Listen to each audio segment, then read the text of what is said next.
ठीक है। Pre board sir पे हैं, बोर्ड सर पे मैं नहीं चाहता यार, बहुत अच्छी वेटेज का चैप्टर है। अगर आपको कॉन्सेप्चुअल क्लैरिटी नहीं होगी ना इस चैप्टर में तो हम कहीं ना कहीं गलती कर देंगे। Hey everyone, welcome back. तो भाई हर बच्चे का लाइक कमेंट जो भी आ रहे हैं, ज्यादातर कमेंट यही आ रहे हैं कि शेयर चैप्टर में बहुत ज्यादा दिक्कत है। देखो दिक्कत आती क्यों है, कोई भी जब हम चैप्टर करते हैं तो मेन दिक्कत का कारण होता है कि हमारा जो बेस होता है ना, जो चैप्टर की नींव होती है वो थोड़ी सी वीक रह जाती है। अब आज की क्लास में आप लोगों को इस चैप्टर का, जो हमारा इश्यू ऑफ शेयर चैप्टर है, इसका मीनिंग, ठीक है, इसकी जर्नल एंट्रीज का क्या रीजन है, क्यों ऐसी जर्नल एंट्रीज फॉर्म हो रही है, वो सारी चीजें। फोर फीचर के टाइम पर गलतियां होती हैं बहुत ज्यादा, कैपिटल रिजर्व का आंसर ही नहीं हमारा मिलता, तो क्या रीजन है। सिक्योरिटीज प्रीमियम वाले जो क्वेश्चन होते हैं वहां पर फोर फीचर कैसे करना है। कभी क्या होता है, री इशू मतलब 4 फीट ज्यादा शेयर करें लेकिन री इशू थोड़े से शेयर करें, तब कैपिटल रिजर्व का आंसर मैच नहीं होता। तो मैं तुम्हारे को बहुत ही बढ़िया तरीके से, बहुत ही बेहतरीन तरीके से कॉन्सेप्ट बताऊंगा, और साथ साथ जो भी मैं चीजें बता रहा हूं सारी बातें तुम्हारे को अपने दिमाग में बिठानी है। हो सकता है ये वाला वीडियो तुम्हारे को एक से बार बार 2 बार देखना पड़े ताकि तुम सारी चीजें अपने दिमाग में बिठाओ। और एक तो स्टार्ट करते हैं आज की क्लास को, और मैं तुम्हारे घर अपनी तरफ से काफी अच्छे तरीके से कोशिश करूंगा चैप्टर समझाने की, तो तुम भी ध्यान से सुन लो। जस्ट ये तो हमारा कॉन्सेप्ट वीडियो है, तो आपको अभी कॉपी पेन निकालने की जरूरत नहीं है। कॉपी पेन की हमें जरूरत पड़ेगी जब हम क्वेश्चन करेंगे, तो तब तुम उस क्वेश्चन को साथ साथ मेरे साथ रिपीट कर लेना, ठीक है। प्री बोर्ड सर पे हैं, बोर्ड सर पे मैं नहीं चाहता यार, बहुत अच्छी वेटेज का चैप्टर है। अगर आपको कॉन्सेप्चुअल क्लैरिटी नहीं होगी ना इस चैप्टर में तो हम कहीं ना कहीं गलती कर देंगे, तो कॉन्सेप्ट अपने क्लियर होने चाहिए। देखो भाई, तो स्टार्ट करते। देखो सबसे पहले आपको एक चीज समझनी है, जो कंपनी है ना, कंपनी को आप रिलेट करोगे, ठीक है। कंपनी को आप कंपेयर करोगे जैसे हम जमीन से कंपेयर करते हैं, ठीक है। जैसे एक लैंड होती है, प्लॉट होता है, उससे आप 2 मिनट के लिए कंपेयर करोगे। तो अब कंपनी को क्या होता है, पैसों की जरूरत पड़ती है। कंपनी में बहुत बड़ी बड़ी कंपनीज तुमने देखी होगी, जैसे रिलायंस हो गई, टाटा हो गई, बहुत बड़ी बड़ी कंपनीज हैं। इनके शेयर्स आज की डेट में ऑलरेडी क्या है, लिस्टेड है, स्टॉक एक्सचेंज में लिस्टेड है, जहां पे ना ट्रेडिंग होती है, प्रॉफिट लॉस लोग करते रहते हैं। तो कंपनी को मान लो अगर पैसों की जरूरत है, इनको अपना बिजनेस बढ़ाना है, सपोज करो, और ब्रांचेस खोलनी है, किसी भी रीजन से बिजनेस में पैसे की जरूरत पड़ रही है, तो ये लोग क्या करते हैं, अपना शेयर बेचते हैं, ठीक है, अपना शेयर बेचते हैं। तो शेयर बेचते हैं तो इनको कैश मिल जाता है, ठीक है, शेयर बेचते हैं तो इनको पैसा मिल जाता है। अब यहां पर कहानी क्या है, अब ये शेयर कहां से आ रही है, किस चीज की बात हो रही है। देखो मैंने तुम्हें बोला कि कंपनी को 2 मिनट के लिए कंपेयर करो कि कंपनी का एक बहुत बड़ी जमीन है, एक प्लॉट है, ठीक है। तो अगर ये बहुत बड़ी जमीन है तो इस जमीन का मान लो कंपनी ने सोचा भाई कि ये स्टार्टिंग के ना कुछ हिस्से करते हैं, स्टार्टिंग की जो जमीन है, ठीक है, बेसिकली 20% जमीन होगी, मुश्किल से 20% जमीन है, सपोज करो। कंपनी ने सोचा कि अपना 20% जो जमीन है, या 20% कंपनी का जो हिस्सा है, उसके छोटे छोटे ऐसे हिस्से करे, और ये हमने सेल करना स्टार्ट कर दिए। अगर आपके पास कोई जमीन है, जो फ्री होल्ड जमीन होती है, फ्री होल्ड में क्या होता है, हम कितनी भी जमीन चाहे बेच सकते हैं। तो अगर तुम्हारे पास कोई जमीन है तो तुम उसके जितने टुकड़े बेचना चाहोगे, तो टुकड़े किसके हो जाएंगे, जो बायर होगा। अगर तुम सेल करोगे तो ये जो पीसेज है किसको मिल जाएंगे, बायर को मिल जाएंगे। तो अब इन टुकड़ों का मालिक कौन हो जाएगा, बायर हो जाएगा। समझ में आ रही है बात। तो अगर हम जमीन बेचते हैं तो खरीददार जो खरीदता है, जो खरीदार होता है, वो मालिक बन जाता है, लेकिन हमें क्या मिलता है, हम क्योंकि सेल करें तो हमें क्या मिलते हैं, पैसे मिल जाते हैं। अब यही जो जमीन है, यही क्या है, कंपनी के शेयर्स हैं। ये जो जमीन है ये क्या है, कंपनी के शेयर्स है, बेसिकली ये कंपनी ही है, ठीक है। तो कंपनी जब ये शेयर बेचती है, तो जितने भी शेयर बेचती है तो कंपनी को क्या मिलता है, कंपनी को कैश मिल जाता है। लेकिन जो बायर होता है, जो बायर होता है वो क्या बन जाता है, कंपनी का बन जाता है शेयर होल्डर, वो भी एक मालिक बन जाता है। अब यहाँ पे ये कितने मालिक है, देखो मैंने बोला भाई ये मालिक है, ये ओनर है, शेयर होल्डर है, ओनर, लेकिन ये कितना ओनर है, जितने शेयर इसके पास है। अगर किसी के पास बहुत बड़ी कंपनी है, रिलायंस कंपनी है, सिर्फ एक शेयर है, कहने का तो वो मालिक है, लेकिन एक शेयर की तो कुछ वैल्यू ही नहीं है ना, तो वो नाम का ही मालिक होता है। तो शेयर होल्डर तभी, टेक्निकली बुक्स में तो तुम शेयर होल्डर हो, लेकिन बहुत ज्यादा शेयर तुम्हारे पास होंगे किसी एक कंपनी के, तो तुम काइंड ऑफ प्रैक्टिकली कहीं ना कहीं मालिक कहलाओगे उस कंपनी के, ठीक है। तो ये चीज तुम्हारे को समझने आनी चाहिए कि जो शेयर होल्डर होता है वो एक तरीके से क्या हो गया, इन्वेस्टर ही हो गया। अब यहां पर एक और कॉन्सेप्ट निकल के आ गया, जैसे क्लास 11th में हम लोग एक एंट्री करते थे जब बिजनेस स्टार्ट होता था, cash account debited to capital account. जब भी बिजनेस स्टार्ट होता था हम क्लास 11th में यही एंट्री करते थे, याद है कि भाई बिजनेस में पैसा लगाया है ओनर ने, तो कैपिटल इन्वेस्टमेंट। अब यहां पर भी तो वही चीज हो रही है, कंपनी ने जब शेयर बेचे तो पैसा कौन लगा रहा है, शेयर होल्डर। तो शेयर होल्डर भी तो कंपनी का मालिक ही है। तो आपकी जो पहली एंट्री होती है वो क्या होती है, वो तो शेयर एप्लीकेशन होती है, लेकिन जो नेट एंट्री बनती है ना, मैं तुम्हारे को बताता हूं। तुमने जो नेट एंट्री सीखी है, मैं तुम्हारे को यहां पे पहले पूरी एंट्री लिखता हूं। हमने करी है बैंक टू शेयर एप्लीकेशन, ठीक है, बैंक टू शेयर एप्लीकेशन, और इसके बाद हम नेक्स्ट एंट्री क्या करते हैं, share application to share capital, यही करते हैं हम, ठीक है। पहली 2 एंट्री इस चैप्टर में हमने यही वाली याद करी हुई है। तो यहां पे देखो शेयर एप्लीकेशन क्रेडिट से शेयर एप्लीकेशन डेबिट अगर मैं काटता हूं तो बचता क्या है, bank account debit to share capital. देखो वही एंट्री बन रही है जो तुमने क्लास 11th में सीखी थी। तो कहने का मतलब ये, यहां पे भी हो क्या रहा है, इस चैप्टर में हो क्या रहा है, पैसे इन्वेस्ट हो रहे हैं बिजनेस में, ठीक है, कंपनी में पैसा इन्वेस्ट करा जा रहा है। अब क्योंकि वो पैसा ओनर नहीं लगा रहा, शेयर्स के जरिए लगाया जा रहा है, तो हमने जस्ट कैपिटल के साथ क्या वर्ड ऐड कर दिया, शेयर वर्ड ऐड कर दिया। तो ये मोटा मोटा जो है तुम्हारा कॉन्सेप्ट है इश्यू ऑफ शेयर चैप्टर का, कि पैसे ओनर के ही हैं, ठीक है, जो भी पब्लिक में शेयर खरीदता है वो कंपनी का ओनर ही बन जाता है। कितना, टू द एक्सटेंट कितना, जितने शेयर्स उसके पास हैं। ऑलराइट, तो मीनिंग हमने चैप्टर का समझ लिया। अब हम समझेंगे जो जर्नल एंट्रीज हमने करी है इस चैप्टर में वो ऐसी करते क्यों हैं, जर्नल एंट्री के पीछे का क्या लॉजिक है, इस पैटर्न में ही क्यों जर्नल एंट्रीज करी जाती है, वो सारी चीजें मैं अब तुम्हारे को समझाऊंगा, ठीक है। तो यहां पर मैं तुम्हारे को पहली 2 जर्नल एंट्रीज लिख रहा हूं।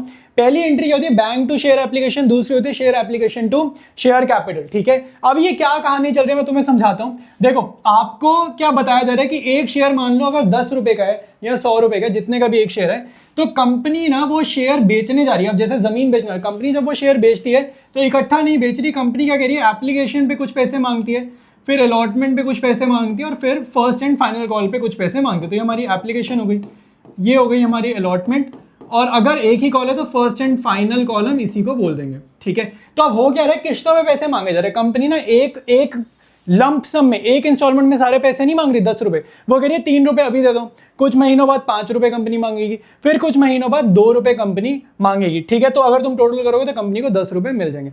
अब यहां पे मुझे बताओ, अब इमेजिन करो हम कंपनी है, ठीक है, मेरे साथ साथ सोचो, अगर हम कंपनी है और हमें पैसों की जरूरत है, ठीक है, या अगर हम जमीन बेचना चाह रहे हैं, ठीक है, तो हमें पैसों की जरूरत है। फॉर एग्जाम्पल अगर हम कंपनी के शेयर्स बेचना चाह रहे हैं, हमें पैसों की जरूरत है, तो मैंने क्या किया, मैंने ना मैगजीन्स में, इंटरनेट पे जगह जगह ना एडवर्टाइजमेंट करना स्टार्ट कर दिया कि भाई हमने शेयर बेचने हैं, हमने अपनी कंपनी की ऐड करनी चालू करी, आईपीओ निकाला या कुछ भी रीजन से हमने अपने शेयर बेचने हैं, ठीक है। तो अब मार्केट में हमें ना माहौल बनाना पड़ेगा। जैसे तुम देख रहे हो आजकल लेंसकार्ट का आईपीओ आया था, ठीक है, अभी बोट कंपनी की भी बात चल रही है, तो मार्केट में ना एक माहौल बनाना पड़ता है कि एक बहुत तगड़ी कंपनी का ना आईपीओ आने वाला है ताकि शेयर महंगा बिके। तो अब हो क्या रहा है, कंपनी ने माहौल बनाया, ठीक है, एनवायरनमेंट क्रिएट करा कि हम शेयर बेच रहे हैं। तो जब शेयर बेच रहे हैं तो क्या कंपनी को पता है कौन कौन बाय करने वाले हैं, क्या हमें पता है, क्या कंपनी को at this point of time पता है कि भाई वो बंदा उस शहर का शेयर खरीदेगा या वो बंदी उस शहर की शेयर खरीदेगी, क्या कुछ ऐसा इंफॉर्मेशन है? तो ऐसी इंफॉर्मेशन नहीं है, ठीक है। तो अब होगा क्या, पहली किस्त में, पहली किस्त कौन सी है हमारी, पहली किस्त है एप्लीकेशन। पहली किस्त की बारी क्या होगा, जो भी इंटरेस्टेड बंदा होगा वो सीधा कंपनी के पास कितने भेज देगा, 3 रुपए भेज देगा अगर उसको 1 शेयर खरीदना है। अगर उसको 2 शेयर खरीदने हैं तो वो 6 रुपए भेजेगा, क्योंकि पहली किस्त में 3 रुपए मांगने हैं, ठीक है। तो जो पहली मुलाकात होगी बायर की कंपनी से जो पहली मुलाकात होगी वो कैसी होगी कि बायर पहले पैसे भेजेगा, ठीक है, तभी कंपनी को पता चलेगा ये बंदा मेरे शेयर खरीदना चाहता है। तो इसलिए जो फर्स्ट एंट्री होती है ना वो आपकी होती है bank account debit to share application की, कंपनी ने पैसे रिसीव कर लिए, ठीक है, कुछ भी पैसे रिसीव कर लिए, तो यहां पर कंपनी को पता चल गया कि कौन सा बंदा मेरे पास शेयर खरीदना चाहता है। इसके बाद कंपनी करती है इस एप्लीकेशन के पैसे को ट्रांसफर, ये इसको आप ट्रांसफर की एंट्री भी बोल सकते हो, इसको हम लोग ड्यू की एंट्री भी बोल देते हैं, जहां पर भी शेयर कैपिटल होता है। और यहां पर मैंने तुम्हें नेट इफेक्ट बना के दिखाया था, ये नेट इफेक्ट क्या बनता है, बैंक टू शेयर कैपिटल की ओनर ने अपने बिजनेस में और पैसे लगाए। जो अगर तुमने पिछला स्टार्टिंग वाला पोर्शन देखा इसी वीडियो का तो तुम्हें समझ आएगा, बैंक टू शेयर कैपिटल मतलब हमने पैसा लगाया। बट टोटल ये 2 एंट्री होती है। अब ध्यान से देखो, यहां से तुम्हें समझ आएगा। अब यहाँ पे थर्ड एंट्री हम लोग क्या करते थे, थर्ड एंट्री होती थी हमारी share allotment to share capital, यही एंट्री आपने थर्ड वाली सीखी है। अब यहां पर एक डाउट आना चाहिए तुम्हारे माइंड में, आना चाहिए कि यहां पर हमने बैंक टू शेयर कैपिटल क्यों नहीं किया। जैसे यहां पर बैंक टू शेयर एप्लीकेशन था तो यहां पे bank to share allotment, like ऐसे क्यों नहीं किया, यहां पर हमने क्यों ड्यू किया, ठीक है, ये तुम्हारे माइंड में क्वेश्चन आना चाहिए। और फोर्थ एंट्री होती है यहां पर हमारी, जैसे शेयर अलॉटमेंट ड्यू करें ना, फोर्थ एंट्री होती है bank account debit to share allotment. अब यहां पे देखो ऐसा क्यों हो रहा है, हमने बुक्स में ये वाली एंट्री पास की थर्ड और फोर्थ, ठीक है। अब यहाँ पे जो डाउट है वो ये आ रहा है, मेरा तुमसे ये क्वेश्चन है या ये डाउट तुम्हारे मन में आना चाहिए कि थर्ड एंट्री में बैंक अकाउंट पहले क्यों नहीं डेबिट किया, यहाँ पर हमने पहले ड्यू क्यों किया। जबकि अगर पहली 2 एंट्री देखोगे तो पहले हमें पैसे रिसीव मिलते हैं फिर हम ड्यू करते हैं, लेकिन थर्ड एंट्री में हम पहले ड्यू करते हैं फिर हमें पैसे मिलते हैं, ठीक है। और इसी पैटर्न से तुम्हारी फर्स्ट कॉल और फाइनल कॉल करी जाती है। तो अब इसका रीजन समझो, इसका रीजन ये है कि पहली ट्रांजैक्शन जब होती है तो कंपनी को, मैंने तुम्हें बताया ना, पता ही नहीं होता कौन कौन इंटरेस्टेड है। तो बायर पहले पैसे भेज के अपना इंटरेस्ट शो करता है कि मैं शेयर खरीदना चाहता हूं। तो अब कंपनी के पास डेटा आ गया ना, जिसने पैसे दिए उसका नंबर आ गया, उसका नाम आ गया, उसका डेटा आ गया। तो अब कंपनी के पास क्योंकि डेटा आ गया है कि किस किस बंदों ने हमारे को पहली किस्त दी, अब यहाँ पे कंपनी के पास डेटा आ गया। तो अब जब कंपनी को अलॉटमेंट पर पैसे की जरूरत पड़ेगी तो वो इन्हीं बंदों के पास, इनके पास बोलेगी कि भाई मेरे को पैसे दो, पैसा ड्यू करेगी कंपनी, सीधा पैसा ड्यू करेगी किनके पास, जिन्होंने एप्लीकेशन पे पैसा भिजवाए। अब कंपनी को नए और लोगों की जरूरत नहीं है, जिन्होंने पहली किस्त भर दी अब वही आगे की किस्तें भरेंगे, नए बंदों की जरूरत नहीं है। तो यहां पर कंपनी, जब हम थर्ड पॉइंट पर आते हैं, कंपनी को ऑलरेडी पता है कि किससे पैसे लेने हैं, तो अब कंपनी ड्यू करेगी और फिर जब पैसे चाहिए होंगे, ठीक है, या जो भी ड्यू डेट के बाद जितना भी टाइम होता है उसके बाद कंपनी को पैसे मिल जाएंगे। इसके बाद फिफ्थ और सिक्स्थ एंट्री सेम पैटर्न से होती है। अगर तुम्हें फर्स्ट कॉल की देखोगे तो फर्स्ट कॉल की एंट्री क्या होगी, अब हम ड्यू करेंगे, कंपनी दोबारा जब आखिरी किस्त के पैसे चाहिए होंगे तो ड्यू कर देगी, ठीक है, share first call to share capital, और इसके बाद पैसा मिल जाएगा जब भी आना होगा, तो bank to share first call. अब यहाँ पे एक और पॉइंट ध्यान से अगर तुम देखते हो, अगर तुम दिमाग लगाओ तो चाहे तुम इन एंट्री को देखो, थर्ड और फोर्थ को देखो, शेयर अलॉटमेंट डेबिट से शेयर अलॉटमेंट क्रेडिट कटेगा तो नेट इफेक्ट क्या बना, bank to share capital. Third और फोर्थ एंट्री का नेट इफेक्ट देखो क्या बन रहा है, bank to share capital. First और सेकंड एंट्री का नेट इफेक्ट क्या बन रहा है, बैंक टू शेयर कैपिटल। हर किस्त में हो क्या रहा है मेरे भाई, हर किस्त में हो क्या रहा है, ओनर बिजनेस में पैसे इन्वेस्ट करता जा रहा है, तो नेट इफेक्ट तो वही निकलेगा ना जो हमारी 11th वाली एंट्री थी। 11th में एंट्री क्या सीखी थी तुमने, कैश टू कैपिटल। जब भी जर्नल की पहली एंट्री जर्नल चैप्टर में यही तो सिखाते हैं, कैश टू कैपिटल। तो वही चीज यहां पर हो रही है, ठीक है। अब यहाँ पे कंपनी अकाउंट है तो कैश की जगह बैंक है, क्योंकि जो बड़ी कंपनीज होती है वो लोग बैंक में, मतलब व्हाइट मनी के थ्रू डील करती है, वो कैश में डील नहीं करती, तो यहाँ पर कैश अकाउंट नहीं लिखते, बाकी हो वही रहे। तुम फिफ्थ और सिक्स्थ एंट्री में देखो, शेयर फर्स्ट कॉल से शेयर फर्स्ट कॉल काटो, bank debit to share capital, फिर से वही नेट इफेक्ट आ रहा है, ठीक है। तो इस तरीके से आपकी जर्नल एंट्रीज फॉर्म हो रही है। अगर ये कॉन्सेप्ट तुम्हारे को समझ आया या कुछ इंटरेस्टिंग तुम्हारे को लगे तो नीचे कमेंट जरूर करना, ठीक है, ताकि मुझे पता चले कि कितने बच्चों ने कॉन्सेप्ट ये वाला सीखा है। ऑलराइट, तो अब मैं तुम्हारे को 4 फीचर का कॉन्सेप्ट बताऊंगा, 4 फीचर की ना जर्नल एंट्रीज बताऊंगा, और साथ साथ प्रीमियम के केस में क्या करना है। अभी हम सिर्फ चीजें समझने पे ध्यान देंगे, एक बार तुम यार चीजें समझ लो, उसके बाद हम क्वेश्चन करेंगे, तुम्हें क्वेश्चन समझ में आएंगे, और जो भी तुम्हारी छोटी छोटी क्लैरिटी के इशू थे ना, कि डाउट रह जाता था, वो सारी चीजें क्लियर होंगी। देखो, तो सबसे पहले यार हम एक एग्जांपल समझेंगे, और पहले एग्जांपल देखो, मैंने थोड़ी सी डिटेल्स पहले से लिख ली। तो अब आपका शेयर क्या है, 10 रुपए का शेयर है, 532 कंपनी का स्ट्रक्चर है, 5 मतलब एप्लीकेशन 5 रुपए, 3 रुपए अलॉटमेंट, 2 रुपए तुम्हारे क्या है, फर्स्ट एंड फाइनल कॉल। यहाँ पे 100 पे क्रॉस है, मतलब 100 शेयर ने एरियर किए, ये कॉल्स इन एरियर है, और इनको करा है फोरफीट। ये तुम्हारा क्वेश्चन है, ठीक है, ये एग्जांपल है एक तरीके से कि 100 शेयर हमारा कॉल्स इन एरियर है और ये हो गया फोरफीट। अब तुम्हें एंट्री समझिए, देखो फर्स्ट एंड फाइनल कॉल पे एंट्री क्या होगी, पहले कहानी सुन लो। यहाँ पर 2 एंट्री हुई होंगी, एप्लीकेशन की 2 एंट्री हुई होंगी, ठीक है, फर्स्ट टू, ठीक है, अलॉटमेंट पे 2 एंट्री होंगी, यानी कि थर्ड और फोर्थ। तो क्वेश्चन का मैं यहाँ पे 5th एंट्री से स्टार्ट कर रहा हूँ, यहाँ पे मैं 5th एंट्री से स्टार्ट कर रहा हूँ, और 5th एंट्री क्या होगी, भी फर्स्ट एंड फाइनल कॉल पे कंपनी पैसे मांगेगी, ठीक है। लेट्स से कंपनी इशू कर रही है, या जो भी हमारा चल रहा है, 1000 शेयर्स पे इशू कर लेते हैं। तो कंपनी ने मान लो 1000 शेयर्स पर एप्लीकेशन पे फर्स्ट एंड फाइनल कॉल पे 2 रुपए मांगे, तो 1000 × 2, ठीक है, तो यानी कि कंपनी 2000 रुपए मांग रही है। ये तुम्हारी इस क्वेश्चन की 5th एंट्री है। अब इसका मीनिंग देखो, कंपनी पैसे मांग रही है ना, तो कंपनी ने पब्लिक को क्या बना दिया, डेटर बना दिया। कंपनी ने पब्लिक को क्या बना दिया, डेटर बना दिया कि भाई हम तुमसे शेयर होल्डर्स से पैसे मांग रहे हैं, तो कंपनी 2000 रुपए मांग रही है, डेटर बना दिया। अब इन्होंने पैसे दिए, अब कंपनी ने कितने मांगे, 2000 मांगे, शेयर फर्स्ट एंड फाइनल, ये देखो 2000 से डेबिट है ना, तो ये तो होगा 2000 से क्रेडिट।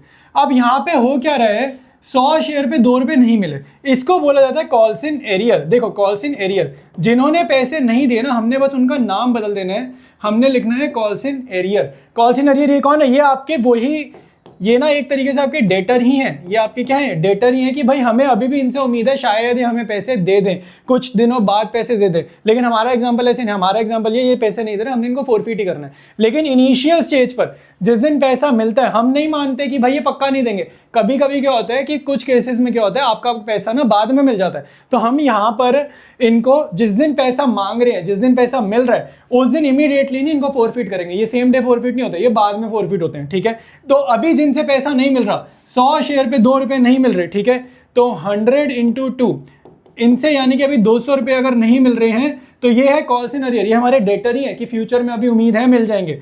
और बैंक अकाउंट में जाता है बैलेंसिंग फिगर, बैंक अकाउंट में जाएगी बैलेंसिंग फिगर, तो 2000 में से 200 जाएंगे 1800, ठीक है।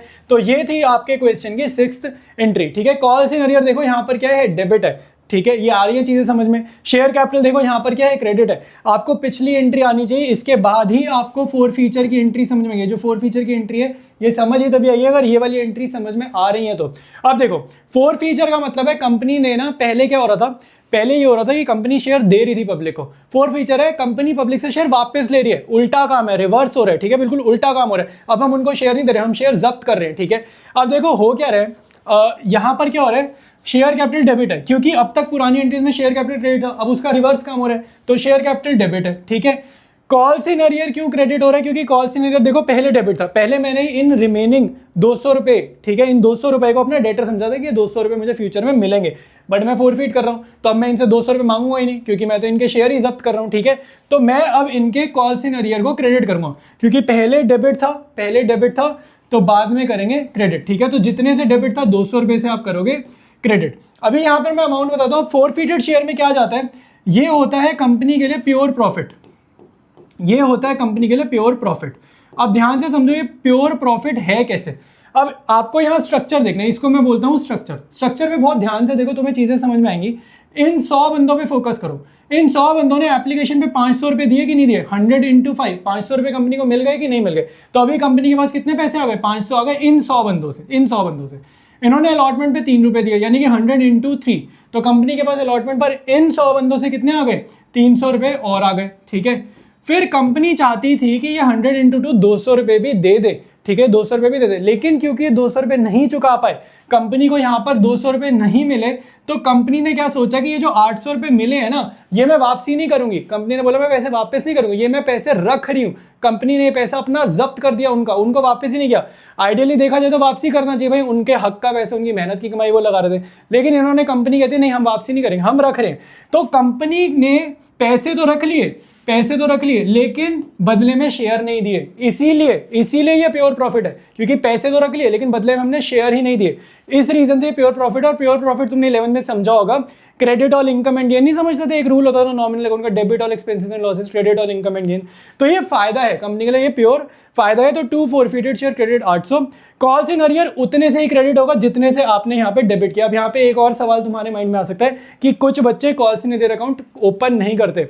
मैं तो बता रहा हूँ यार, calls in arrear account open ना करना गलत नहीं है, वो भी एक वे है, लेकिन आपके बोर्ड में कई बार क्वेश्चन आता है, पास journal entries by opening calls in arrear and calls in advance account. वो कई बार इंस्ट्रक्शन देता है कि आप ये अकाउंट को ओपन करके करो, तो उस टाइम पर क्या करोगे, तो आपको ये मेथड तो सीखना ही पड़ेगा। इसीलिए मैंने अपने चैनल पर जितने भी क्वेश्चन सॉल्व करें हैं वो कॉल्स इन अरियर अकाउंट जहां जहां ओपन हो सकता था मैंने ओपन करा है, जहां जहां calls in advance account open हो सकता था वहां पर मैंने वो ओपन करा है, ताकि अगर आपको डेडिकेटेड क्वेश्चन आ जाए तो ऐसा ना उस टाइम तुम्हारा हाथ ना बैठे कि भाई कॉल्स इन अरियर वाले क्वेश्चन कैसे करते थे, वो तो आता नहीं। इसीलिए मैं कॉल्स इन अरियर वाला अकाउंट ओपन करता हूं, और तुम्हें भी मैं रिकमेंड करता हूं तुम इसी मेथड से करो। दूसरे वाला मेथड गलत नहीं है, बट वो रिकमेंडेड नहीं है, कहने का मतलब ये है, ठीक है। अब इसको कंप्लीट करो, देखो ये मैंने एंट्रीज फिल करी, ठीक है, ये प्योर प्रॉफिट है, सारी चीजें तुम्हारे को बताई। अब शेयर कैपिटल में क्या अमाउंट जाता है, यहाँ पे तुम टोटल करके 1000 तो लिख दोगे, लेकिन लॉजिक है, ये जो मैं लैंग्वेज बोलने वाला हूँ ये लैंग्वेज अपने दिमाग में बिठाओ, या हिंदी में अपनी कॉपी में कहीं पे लिख लो। लैंग्वेज ये भाई, यहाँ पे पता है क्या अमाउंट जाता है, यहाँ पे अमाउंट जाता है जहां पर 4 फीचर हो रहे हैं, बहुत ध्यान से सुनना, जहां पर 4 फीचर हो रहा है ना वहां तक का फेस वैल्यू, 4 फीचर हो रहा है मेरा यहाँ पे, तो यहाँ तक का, ठीक है, यहाँ तक का फेस वैल्यू, यहां तक का फेस वैल्यू कितना है, 2 + 3 + 5 फेस वैल्यू। अगर क्वेश्चन में प्रीमियम होता तो उसको नहीं गिनते, तो यहां तक का फेस वैल्यू कितना है, 2 + 3 + 5 यानी कि 10। तो number of forfeited shares 100, number of forfeited shares multiplied by जहां पर 4 फीचर हो रहा है यहां तक का फेस वैल्यू, तो वो कितना है 10। तो ये तुम्हारा 100 × 10 करके आएगा 1000 रुपए। आपको लॉजिक से करना आना चाहिए। कई बार क्या होता है, हम यहाँ पर ना बहुत श्योर नहीं होते कि यार यहाँ क्या अमाउंट आएगा, तो ये हम लॉजिक से निकाल लेंगे, फिर हमें वेरिफिकेशन हो जाएगी ना, क्योंकि total of debit and credit side should be equal. ये सारी चीजें हमने बेसिक्स में समझी हुई हैं। ऑलराइट, अब हम बात करने वाले भाई जो शेयर का फोरफीचर है, अगर प्रीमियम वाला केस हुआ तब कैसे एंट्री करते हैं। कॉन्सेप्ट वही है, लेकिन एक दो चीजों का तुम्हारे को ध्यान रखना है, वो सारी चीजें तुम्हें मैं बता रहा हूँ, ठीक है। अब यहाँ पे एक बार फ्रेश एग्जाम्पल लिए, फ्रेश एग्जाम्पल ये है कि आपका क्वेश्चन क्या प्रीमियम वाला समझ रहे हैं हम, तो 2 रुपए का प्रीमियम है, और ये प्रीमियम कहाँ पे पे करना है, ये प्रीमियम हमें पे करना है अलॉटमेंट पे। कंपनी अलॉटमेंट पे 2 रुपए मांग रही है, तो पहली दोनों एंट्रीज तो सिंपल होंगी, ठीक है। वही 1000 वाला हमने एग्जांपल लिया कि इशू 1000 है, पहली दोनों एंट्रीज होंगी सिंपल। थर्ड एंट्री मैंने यहाँ पे लिखी है कि कंपनी अलॉटमेंट में पैसे मांगेगी। तो कितने पैसे मांगेगी भाई? 1000 पे 5 रुपए मांगेगी देखा जाए तो, ठीक है। तो 1000 शेयर पे 5 रुपए मांगेगी, ठीक है। तो ये 5000 हो गया। और यहाँ पे 2 शेयर कैपिटल और 2 सिक्योरिटीज प्रीमियम, ठीक है। तो 3 रुपए फेस वैल्यू, तो 1000 इंटू 3 यानी कि 3000, और 2 रुपये 1000 इंटू 2 2000, ठीक है। अब मैंने यहाँ पे तुम्हारे लिए मुश्किल वाला केस रखा कि भाई एरियर जो है वो प्रीमियम वाली जगह पर, वो अलॉटमेंट पर ही प्रीमियम है और प्रीमियम नहीं मिला। अगर आपको दो केस होते हैं, कभी कभी क्या होता है, देखो कभी कभी क्या होता है कि एरियर जो है ना वो आपका यहाँ नहीं हुआ, वो कहाँ हो जाता है? फर्स्ट एंड फाइनल कॉल पे होता है। तो प्रीमियम क्वेश्चन में तो है, लेकिन एरियर प्रीमियम वाली इंस्टॉलमेंट पर नहीं हुआ। तो वहां पर आपने फोर फीचर में कैसे करना है, मैं अभी फोर फीचर की एंट्री बताऊंगा, समझा दूंगा। वो बहुत ईजी है। बेसिकली आपको क्या करना है, आपको इग्नोर करना है। जैसे क्वेश्चन में प्रीमियम नहीं है, समझो क्वेश्चन में प्रीमियम नहीं है, अगर कंपनी प्रीमियम रिसीव करके बैठी है तो कंपनी प्रीमियम खा जाती है, तुम ऐसा समझो कंपनी खा गई प्रीमियम, वापसी नहीं करने वाली, ठीक है। तो हम क्वेश्चन से ही हटा देंगे। लेकिन मैंने जान के क्या किया है, जो तुम्हारा है ना इसको मैंने कहाँ डाला है कि प्रीमियम वहीं पर एरियर करा है जहां पर प्रीमियम है। ये समझने वाला केस होता है, यहां पर ध्यान देना है। तो सबसे पहले देखो मेरे पास थर्ड एंट्री है, शेयर अलॉटमेंट, हमने पैसा मांगा। अब पैसा रिसीव करते टाइम क्या हो रहा है कि मेरे को 100 शेयर ने दिक्कत करी है, कितने? 5 रुपए पे। तो कॉल सिनेरियो कितना है, जितना पैसा नहीं मिला 100 इंटू 5, कॉल सिनेरियो कितना है, पूरे 5 रुपए नहीं मिले, ठीक है। तो ये हो गया 500 रुपए। शेयर अलॉटमेंट कितने की थी, यहाँ ऊपर देखो 5000 मांगे थे, 5000 मांगे थे। और ये बैंक कैसे आता है, बैलेंसिंग फिगर से आता है, ठीक है। तो ये हमने एंट्री कर दी यहाँ पे 4500, ठीक है। इतना इजी है, ये तो आ गया समझ, ठीक है। अब मेन है फोर फीचर। अब यहीं पर फोर फीचर है, फर्स्ट कॉल में ड्यू करने लग जाना, फर्स्ट कॉल नहीं ड्यू करनी, सीधा फोर फीचर। फोर फीचर की एंट्री अपने क्वेश्चन में होगी 5th नंबर पे। और यहाँ पर शेयर में फोरफीट कर रहा हूँ। मैंने तुम्हें शेयर कैपिटल डेबिट करना सिखाया है, क्या लैंग्वेज सिखाई है, जहां पर फोर फीचर हो रहा है यहाँ तक की फेस वैल्यू, ठीक है। शेयर कैपिटल में कैसे निकालेंगे, जहां पर फोर फीचर हो रहा है यहाँ तक की फेस वैल्यू, यहाँ तक की फेस वैल्यू क्या है 5 + 3, प्रीमियम आपका फेस वैल्यू ना था, 5 + 3 यानी कि 8 से किसको मल्टीप्लाई करेंगे, जितने शेयर फोरफीट हो रहे हैं, तो 100, तो 100 इंटू 8, 800 रुपये आपका जाएगा शेयर कैपिटल में। फोरफीटेड शेयर में क्या जाएगा, प्योर प्रॉफिट। कितना कमाया हमने इस शेयर पे, फोरफीट में प्योर प्रॉफिट कितना कमाया, सिर्फ 5 रुपये, सिर्फ 5 रुपये इसने दिए हैं, तो यही हमने कमाया। जितना पैसा रिसीव कर ले वो हमारी कमाई होती है। तो 100 इंटू 5, 500 रुपये हमने कमाया है, वही क्या हो गई, अपनी कमाई हो गई।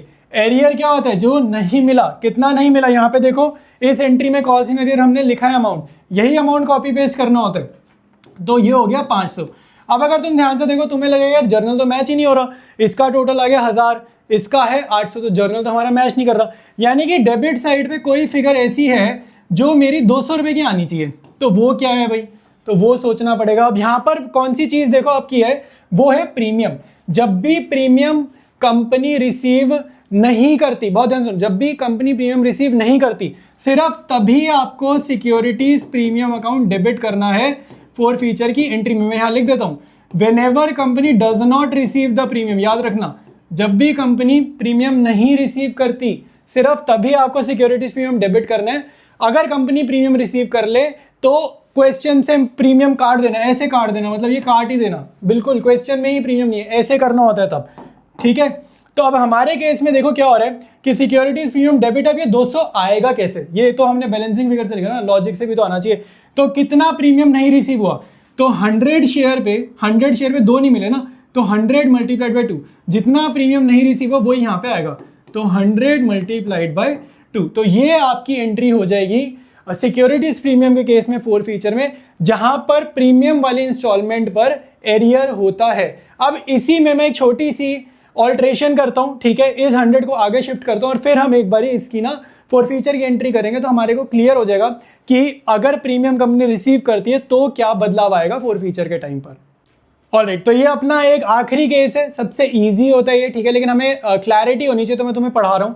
अब यहाँ पे देखो सिचुएशन क्या है कि एरियर हुआ है फर्स्ट एंड फाइनल कॉल पे, और प्रीमियम के टाइम पर एरियर नहीं हो, प्रीमियम के टाइम पर एरियर नहीं हो, यहाँ आखिरी फर्स्ट एंड फाइनल कॉल पे एरियर हो, तब फोर फीचर कैसे करेंगे। वही लैंग्वेजेस हैं जो मैं तुम्हारे को स्टार्टिंग से, सेम लैंग्वेज है। शेयर कैपिटल डेबिट देखो क्या हो रहा है, जब भी फोर फीचर होगा, ठीक है, जहां पर फोर फीचर होगा यहां तक का फेस वैल्यू, तो number of forfeited share multiplied by what, किससे मल्टीप्लाई करें, जहां पर फोर फीचर है यहां तक का फेस वैल्यू, तो 2 + 3 + 5, ये 2 रुपए प्रीमियम मत गिनना, 2 + 3 + 5 ये 10, तो ये आ गया तुम्हारा 1000, ठीक है, तो ये हमारा हो गया डेबिट। फॉरफिटेड शेयर में क्या आ जाएगा, प्योर प्रॉफिट, कितना कमाया हमने इन 100 शेयर पे, कितना कमाया हमने, 5 रुपए कमाए, हमने ये 5 रुपए कमाए, ऐसा दिख रहा है कि अलॉटमेंट में पैसा मिला तो हमने 5 रुपए कमाए। लेकिन अगर जब भी एरियर हो, मान लो जो भी फॉरफीचर है, अगर हमने कंपनी ने प्रीमियम रिसीव कर लिया तो उसको ऐसा भूलो जैसे क्वेश्चन में ही प्रीमियम नहीं है। तो क्योंकि कंपनी प्रीमियम रिसीव कर चुकी है तो मैं इसको ऐसे हटाऊंगा जैसे क्वेश्चन में था ही नहीं। तो अब आपको सोचना है कि हमने अलॉटमेंट पर कितना कमाया। अब हम अगर सोचते हैं तो अलॉटमेंट पे हमने कितना कमाया, हमने 3 रुपए कमाए, ठीक है। तो 5 + 3 8 रुपए हमने कमाए हैं इन 100 शेयर्स पे, तो ये हमारा है प्योर प्रॉफिट, तो ये आएगा 800 रुपए। और कॉल सिनेरियर कितना है, 100 × 2, कॉल सिनेरियर कितना है, जो पैसे उसने नहीं दिए 100 × 2, तो ये हो गया तुम्हारा 200 रुपए। और यहाँ पे देखो टोटल वोटल तुम्हारा मैच कर रहे हैं। तो ये फॉरफीचर की एंट्री है। अगर प्रीमियम कंपनी ऑलरेडी रिसीव कर चुकी हो तब कैसे एंट्री करते हैं वो मैंने तुम्हारे को बता दी।